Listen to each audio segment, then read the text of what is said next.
The law doesn't hunt monsters. People do, and when the system starts to crack, only a few are sent into the dark to hold it together. The city wakes up before the sun. Empty streets.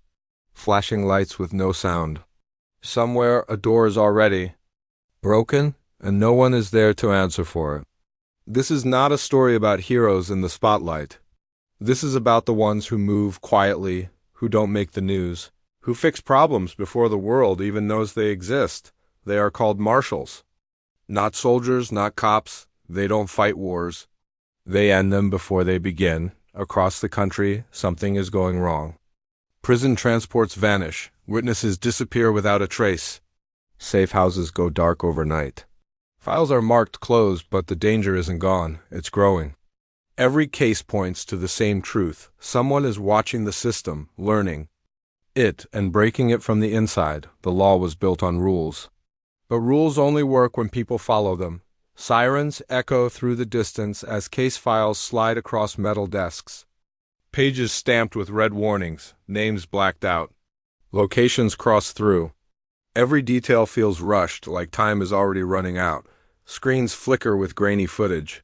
A shadow moves, then it's gone. No face, no name. Just proof that they were there. This is not about one city.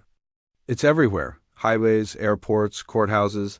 Places meant to be safe are becoming traps. The people responsible don't leave messages. They leave gaps, silence, fear, and when fear spreads, order starts to fail. A voice cuts through the noise, calm but tired.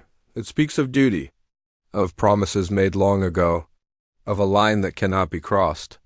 Because if it is, there will be no one left to pull things back. The marshals are called in not to chase justice, but to protect it, to step into places no one else will, to hunt what refuses to be seen. Because once the system breaks, there is no second chance to fix it. They don't arrive with speeches. They arrive with silence. A black SUV pulls to the curb. Doors open, boots hit the ground. No faces, no names spoken out loud. Just badges catching the light for a second before being tucked away again. These are the marshals, trained to move fast, think faster, and never hesitate when the moment comes. Each one carries a past they don't talk about.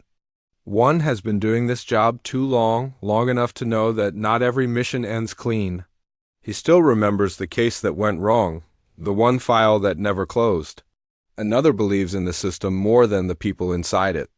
Rules matter. To her, procedures save lives. Or at least they're supposed to. Then there's the one who doesn't wait for permission. He's seen what hesitation costs. He believes results matter more than approval. Together, they are a team. But pressure changes people. As the threat grows, cracks begin to show. Orders come down from above, but the situation on the ground tells a different story. Witnesses are pulled back into danger. Targets slip away because someone followed the book instead of their gut. Every decision feels heavy. Every mistake feels permanent. Inside dim rooms, maps cover the walls. Red strings connect cities. Circles grow tighter around places that used to be safe. Arguments stay low, but sharp. One marshal says they need more time. Another says time is exactly what they don't have. Voices rise, then fall again.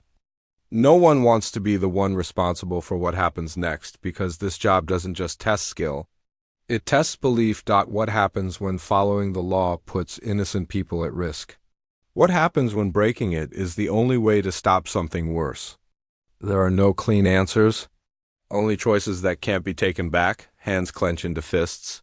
A badge is turned face down on a table. Someone walks out into the rain, knowing the next move could end a career or save a life. Trust starts to fade, replaced by doubt. And doubt is dangerous in this line of work. The marshals were trained to chase fugitives, but now they're chasing something bigger than a person. A threat that doesn't care about rules, ranks, or reason. And the hardest truth begins to sink in. The enemy isn't just out there. It's forcing them to question everything they stand for. The first mistake happens fast. Too fast to stop. 1 second, the plan is solid. The next, everything is falling apart. Radios crackle with panic. A transport route is hit. Tires scream across the road. By the time help arrives, the target is already gone. No bodies, no answers. Just silence and flashing lights. From that moment on, nothing slows down. Raids turn violent. Doors are forced open only to reveal empty rooms. Hard drives are wiped clean seconds before being seized. Every step forward feels like walking into a trap that was already set. Someone is always watching. Someone always knows. Convoys race through narrow streets under burning streetlights. Helicopters cut through the night sky. Shadows scatter as Marshals move in formation, weapons raised, breath steady. Orders are shouted, then drowned out by chaos. Smoke fills the air. Glass shatters. And still, no clear target. The enemy doesn't fight back directly. They let the Marshals destroy themselves. Missions overlap. Information conflicts. One team is sent in too early. Another arrives too late. A safe house is compromised, and the call for backup comes seconds after it's already over. When they reach the scene, all that's left is broken furniture and blood on the floor. Someone didn't make it out. The loss hits hard. No one speaks on the ride back. Sirens are off. Windows reflect tired eyes and shaking hands.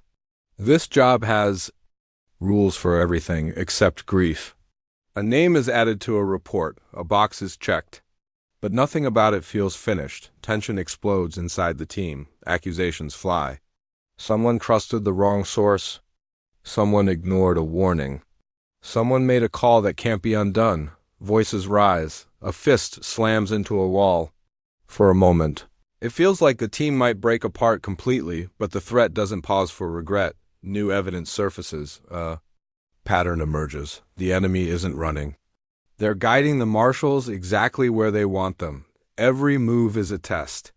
Every reaction is being studied. This isn't escape. It's control. Time is running out. The final plan is risky. Number. Backup. No second chances. If it fails, everything falls with it. The Marshals suit up one last time, knowing this could be the end of the line. Badges are clipped on. Weapons are checked. Doors close.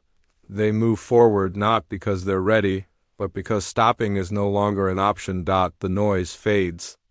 No sirens, no shouting. Just the sound of rain hitting the ground. After everything that's been lost, the world feels strangely calm, like it's holding its breath.